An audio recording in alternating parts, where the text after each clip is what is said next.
عسلامة مرحبا بكم في فيديو جديدة.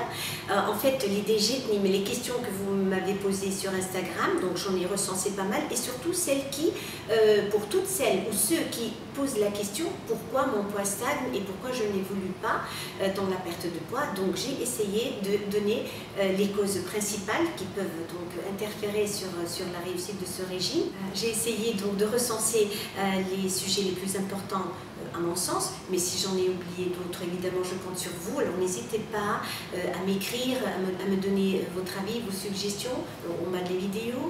N'hésitez pas de liker aussi. Vous pouvez nous contacter sur Instagram, sur Facebook. Si d'autres sujets vous intéressent ou des questions que je n'ai pas évoquées jusque-là, je suis à votre disposition.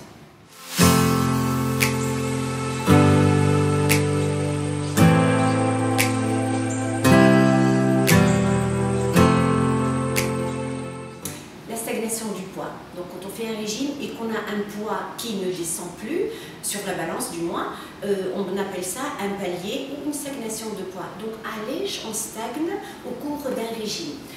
D'abord, la balance ne dit pas tout. Donc on peut avoir perdu de la masse grasse et ça ne se voit pas forcément sur la balance. Et ça, c'est le meilleur des cas. Il y a d'autres causes qui font qu'on stagne et on n'évolue pas dans la perte de poids. Pour moi, le plus important, c'est qu'on n'enregistre pas ce qu'on mange. Donc, un journal détaillé de ce que nous mangeons par jour nous permet de faire le bilan et de voir est-ce que les cliniques, c'est-à-dire, on oublie souvent ce qu'on mange, on ne parle que des gros titres, mais on ne rentre pas dans les détails. Il y a beaucoup de personnes qui grignotent, qui ne notent pas, moi je les vois souvent. Donc, je sais que la tenue d'un journal détaillé est très importante pour évoluer et ne pas tenir un journal, ne pas enregistrer ce qu'on mange, du moins on prend des photos. Il est indispensable qu'une personne sache quelle est la ration qu'elle a consommée par jour, quels sont les aliments qu'elle a pris et ce qu'elle a bu également. Troisième cause qui me semble très importante également, c'est que vous ne mangez pas suffisamment de protéines. Les protéines sont très importantes dans un régime. D'abord, elles sont nécessaires à la vie. Elles sont rassasiantes souvent. Quand on mange des protéines, on est rassasié. On atteint un niveau de satiété important. Lorsqu'on mange des protéines, on évite les fringales. On a une action très favorable sur l'hormone gréline, la gréline, donc l'hormone de la faim. Les protéines nous aident également à conserver la masse musculaire, la précieuse masse musculaire, parce que c'est très important de conserver ses muscles. Faire un régime, c'est perdre des kilos, mais des kilos sur le gras et non sur la masse musculaire. Faire un régime pour perdre sa masse musculaire, on n'est pas beau, on est flétri, on est faible, et c'est pas du tout le but d'un régime. Donc le régime, ce n'est pas perdre des kilos, du poids, c'est perdre de la graisse, certainement. Alors, les protéines, elles augmentent le métabolisme de base et elles évitent la reprise du poids. Donc, c'est très bien d'intégrer un taux optimum de protéines dans son alimentation. Et là, bien sûr, c'est le rôle du nutritionniste de savoir quel est le taux idéal. Quatrième cause. Peut-être que vous mangez trop. C'est-à-dire, on peut manger sain, mais on peut manger trop. C'est-à-dire, les portions sont beaucoup plus importantes. C'est-à-dire, on peut réduire les portions. Alors, essayez toujours de mettre votre repas dans une assiette. Souvent, je parle de l'assiette saine. Elle est divisée par 4. C'est-à-dire, il faut vraiment visualiser les portions que vous allez manger. Vous finissez votre repas calmement et vous voyez si vous avez encore faim ou pas. Vous verrez, c'est très différent. Alors que si vous mangez beaucoup sans réfléchir, sans prise de conscience, donc les calories augmentent, même si les aliments sont sains, trop de calories, trop de portions pourraient entraver la perte de poids. Cinquième cause, vous ne mangez pas sain. Donc,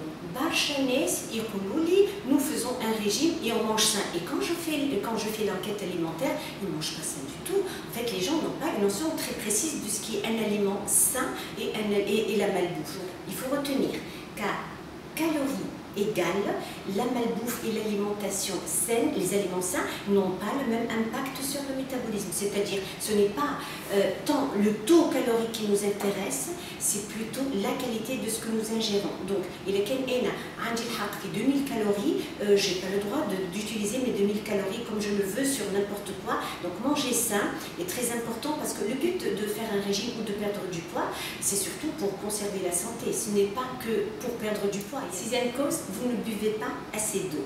L'eau est nécessaire, elle est indispensable. Il y a une quantité à respecter, un minimum de 1,5 litre par jour.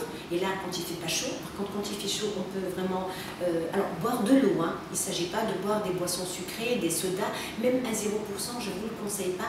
Rien ne remplace l'eau. Et il a été démontré scientifiquement que boire un demi-litre d'eau avant de manger le déjeuner et le dîner nous aide à consommer moins en quantité. Alors, 7e cause, vous ne faites pas travailler vos muscles. Ne tenez pas compte de l'ordre, c'est-à-dire c'est pas parce qu'elle est classée 7e qu'elle est moins importante que les autres. Hein. Franchement, elles sont toutes aussi importantes, les recommandations et doubles, les unes que les autres, et les causes que je suis en train de citer peuvent interférer sur la réussite de votre régime. Faire de la musculation vous aide à maintenir la masse musculaire. Et en plus, des séances de musculation vont certainement augmenter votre métabolisme. Alors, il n'y a pas que la musculation, il y a aussi le sport d'endurance. Le sport d'endurance, il aide surtout à faire perdre la graisse viscérale, donc les femmes appellent cache. Donc, associer les deux, musculation et endurance, c'est l'idéal pour avancer et réussir à remodeler votre silhouette.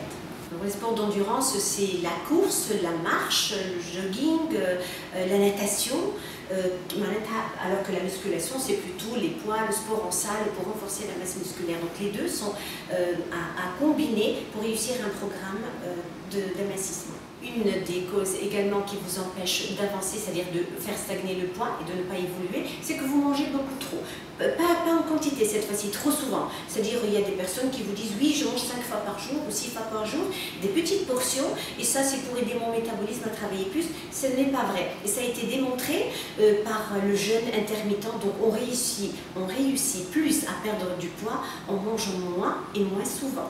Alors l'une des raisons aussi de ne pas évoluer dans la réussite d'un régime, c'est que vous ne mangez pas avec conscience, c'est-à-dire vous mangez soit trop vite, c'est-à-dire sans préparer, sans mettre la table, sans mastiquer. Il faut apprendre à manger, à aimer, à rendre le moment de repas un moment convivial, même si on est seul. On dresse la table, on met l'assiette, on mastique, on crée une ambiance pour faire réaliser au cerveau que nous sommes en train de manger et de se nourrir surtout. Donc la notion de nourriture pour l'organisme. Par contre, des gens qui avalent en 2 bouchées un repas, même s'il est sain, ce n'est pas du tout ce qu'on conseille pour réussir un régime sur le long terme. J'aurais dû commencer par celle-là, c'est d'abord revoir la qualité de votre régime. C'est-à-dire une personne qui fait un régime et qui stagne, elle se pose plein de questions, pourquoi je ne perds plus? Mais peut-être que le régime n'est pas le bon.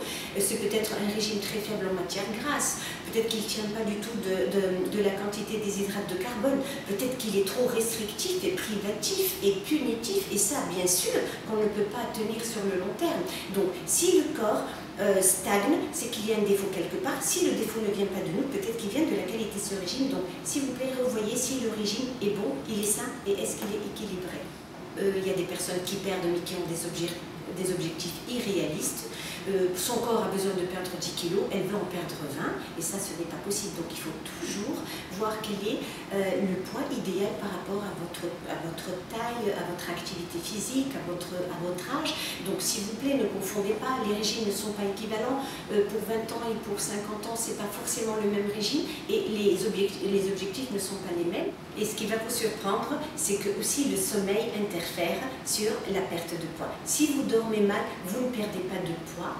Des études ont démontré que les gens qui ne dorment pas la nuit font de la graisse beaucoup plus que ceux qui dorment. Donc, je vous réserve une prochaine vidéo sur le sommeil et la perte de poids.